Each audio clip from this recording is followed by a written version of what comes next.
anger starts to arise, mindfulness notice it immediately, it labels it, observes it, does not react, and gradually the anger fades away.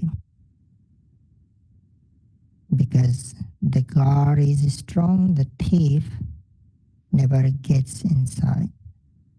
The house remains safe and undisturbed.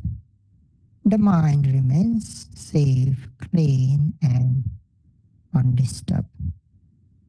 Just as a house with locked doors and a trustworthy guard gives its residents a sense of security, a mind guarded by mindfulness gives a meditator a deep sense of inner safety and composure, even when the world outside is uncertain and chaotic. So, and that is how meditators experience a sense of safety. A sense of safety. And in meditation practice, this sense of safety does not come from external condition. Does not come from external condition, but from the presence of mindfulness. The inner garden. When mindfulness is strong, meditators are no longer helplessly exposed to the flood of sense impressions or to the pool of untrained habits and emotional reactions. Instead, they begin to dwell in a space of awareness that is stable in the face of pleasant or unpleasant experiences, clear in recognizing what is arising moment by moment, proactive against the intrusion of defilements such as craving, aversion, or confusion. Because the mindfulness is standing at the door like a strong guard. Defilements have no chance to enter. In fact, this is freedom. This is freedom. This is deliverance, free from defilements that we call in Pali mutti, liberation from mental bondage or liberation from mental illnesses, even if temporary, each moment the mind is free from defilements,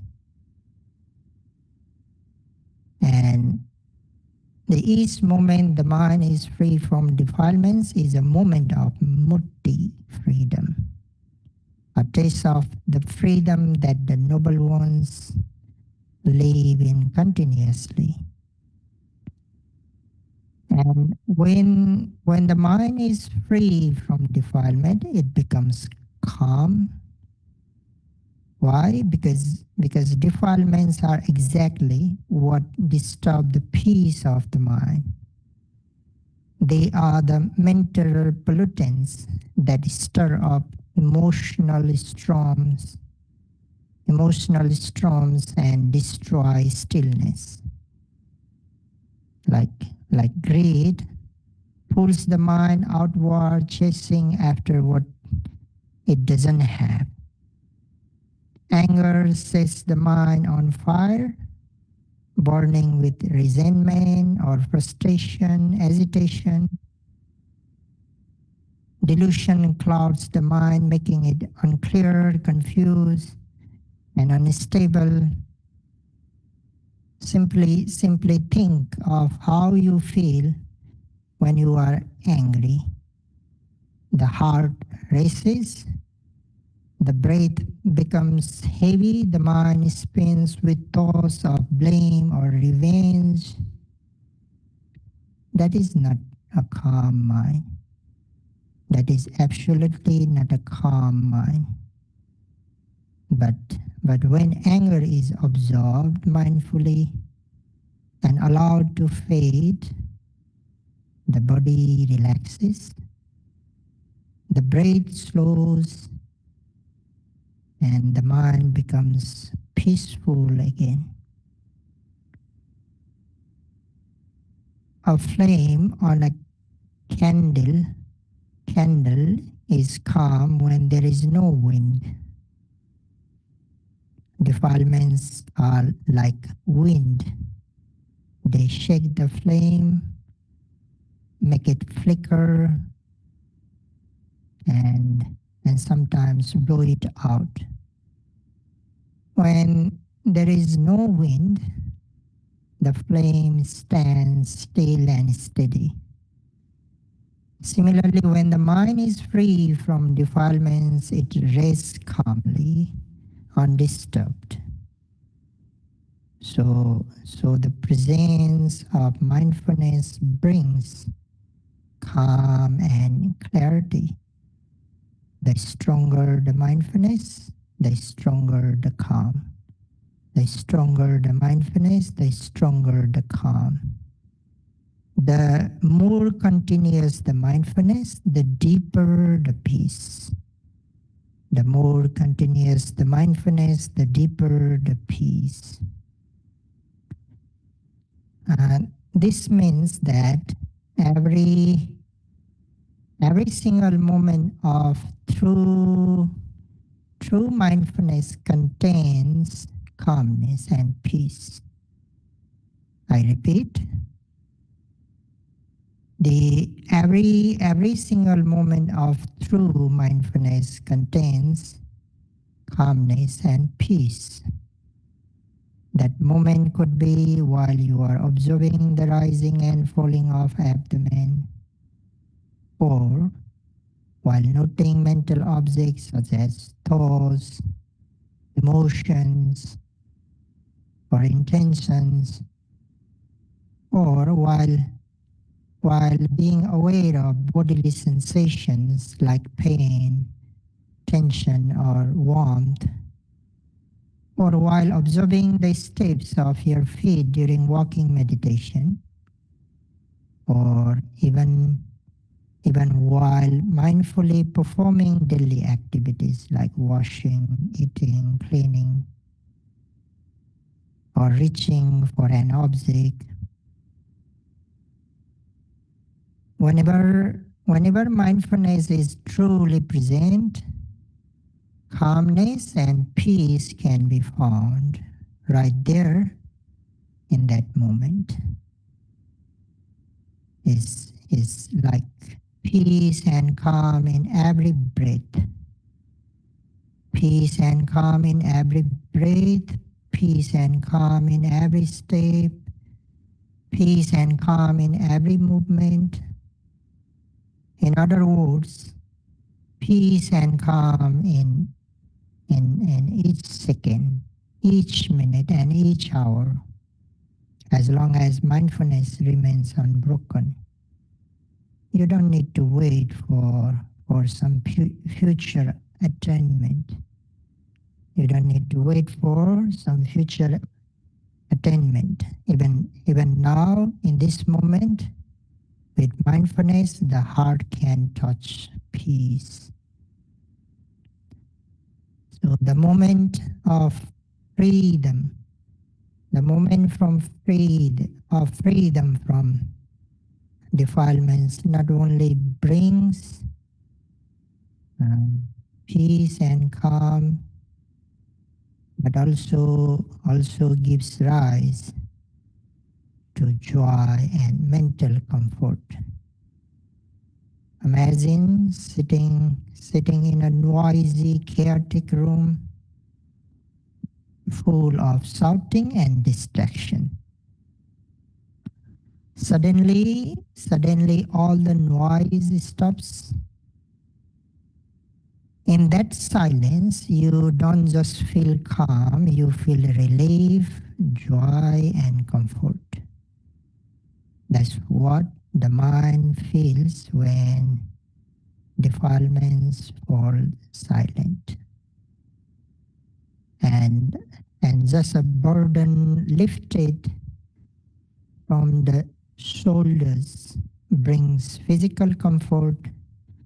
The removal of defilements brings mental comfort, a quiet joy that arises naturally. Uh, these are the these are the immediate benefits we can enjoy when true mindfulness is present. Protection, blocking, defending, a sense of safety, a taste of freedom, deep calm, inner peace, joy, and mental comfort, all arising together in the same moment, whether consciously or unconsciously. But in contrast, if you fail to develop your true mindfulness, you miss out on all of these benefits. If you lose mindfulness even for a single moment, you lose these benefits for that moment.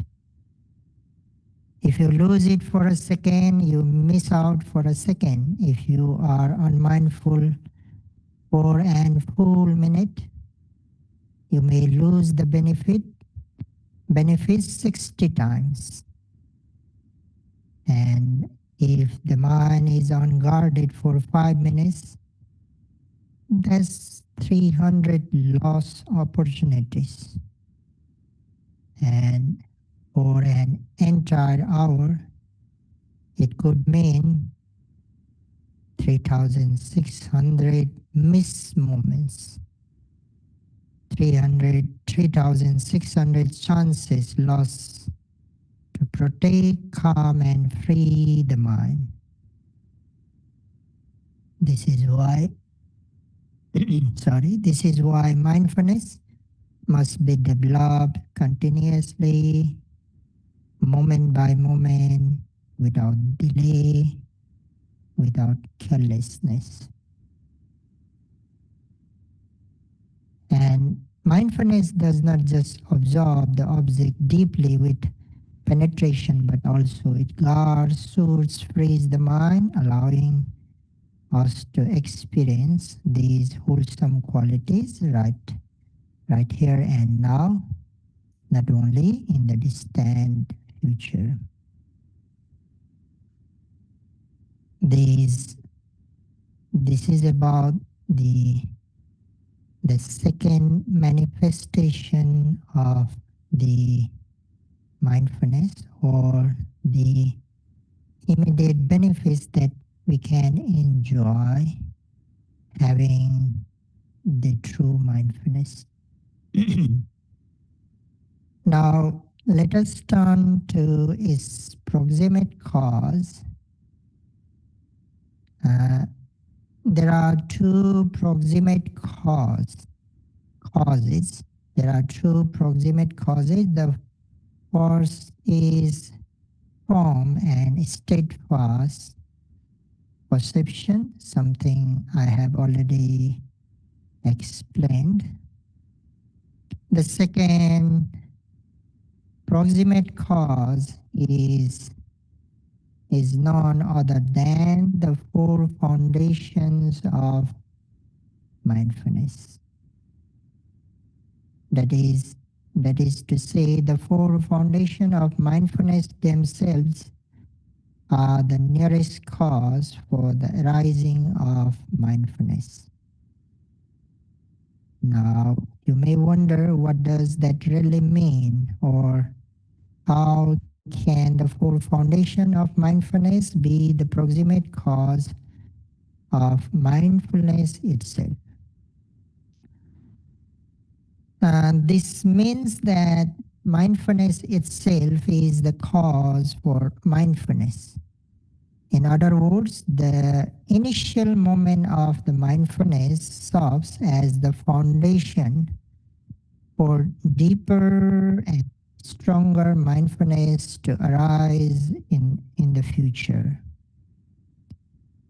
Before mindfulness is fully established, it is the form and the steadfast perception that acts as its proximate cause.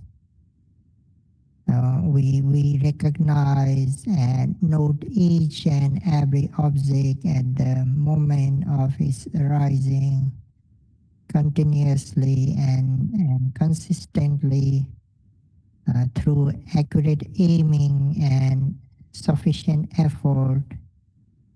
As perception becomes firm and steadfast, it permits mindfulness to arise. And, and once mindfulness has arisen, that mindfulness itself becomes the cause for another moment of mindfulness to arise. Another moment of mindfulness to arise. So in this way, mindfulness begins with form perception and then sustain itself through its own momentum. This can be compared to the process of acquiring education, like the lessons learned in the lower grades become the foundation for learning the lessons in the higher grades. In other words, the preceding moment of mindfulness becomes the proximate cause for the arising of succeeding moment of mindfulness. Just as one step supports the next in walking, one moment of mindfulness supports the next in meditation. The mindfulness you developed yesterday becomes the cause for the mindfulness you develop today. The mindfulness you develop today becomes the cause for the mindfulness you will develop tomorrow. And the mindfulness you cultivate tomorrow will serve as the cause for the mindfulness of the day after tomorrow. The mindfulness you develop in the morning becomes the cause for the mindfulness you develop in the afternoon. The mindfulness you develop in the afternoon becomes the cause for the mindfulness you develop in the evening. In the same way, the mindfulness you develop during sitting meditation becomes the cause for the mindfulness you develop during walking meditation. And again, the mindfulness you develop while walking becomes the cause for the mindfulness you develop during sitting. To speak more precisely, the mindfulness you develop during the observation of rising of the abdomen becomes the cause for the mindfulness you develop during the observation of the falling. Then the mindfulness during the falling becomes the cause for the mindfulness you develop during the second rising. In this way, each moment of the mindfulness builds upon the previous one. Eventually, these moments of mindfulness also become the cause for the mindfulness you apply to observe secondary objects such as sensation, thoughts, or sounds that arise. In fact, this is something very obvious in actual practice. Once you establish mindfulness on the primary object, you naturally become capable of developing mindfulness on the secondary objects as well. Similarly, in walking meditation, the mindfulness you develop during the observation of the first step becomes the cause for the mindfulness you develop during the second step. The mindfulness during the second step supports and conditions the mindfulness of the third step, and so on. Each mindful step strengthens the continuity of awareness step by step. In this way, mindfulness deepens not only across days and postures, but even from one breath to the next, one step to the next, one object to the next.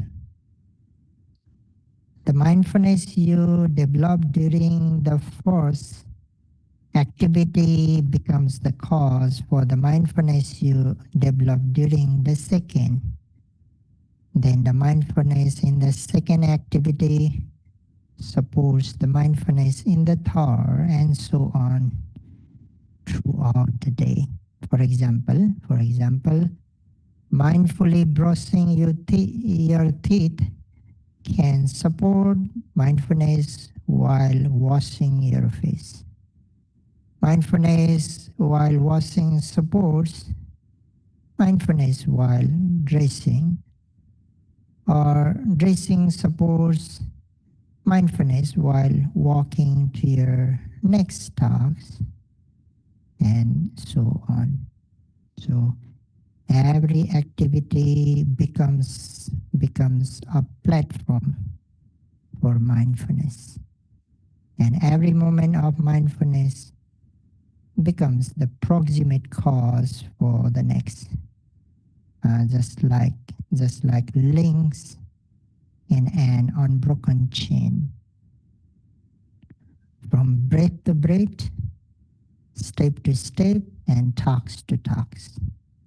From breath to breath, step to step, and talks to talks.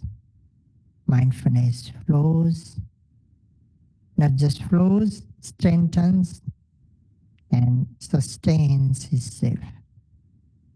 The preceding moment of mindfulness is not just the cause for the arising of the succeeding moment, it also helps to sustain it and strengthen it. Each moment of mindfulness adds stability, clarity, and the momentum to the next, making it easier for mindfulness to continue and deepen. In this way, mindfulness does not arise in isolation. Mindfulness does not arise in isolation. It grows, it builds, and it reinforces itself moment by moment. That's why you meditators should try your best to develop mindfulness moment by moment, whether in sitting meditation, walking, or in day-to-day opportunities. We will continue this topic tomorrow. So for today, may all yogis be able to develop mindfulness moment by moment, or breathe by breathe, step by step, talks by talks, by developing the mindfulness each and every moment. May you be able to develop, strengthen, and deepen the mindfulness, and may you be able to protect your stream of consciousness, and with that protection, may you be able to enjoy the peace, calm, and the genuine happiness.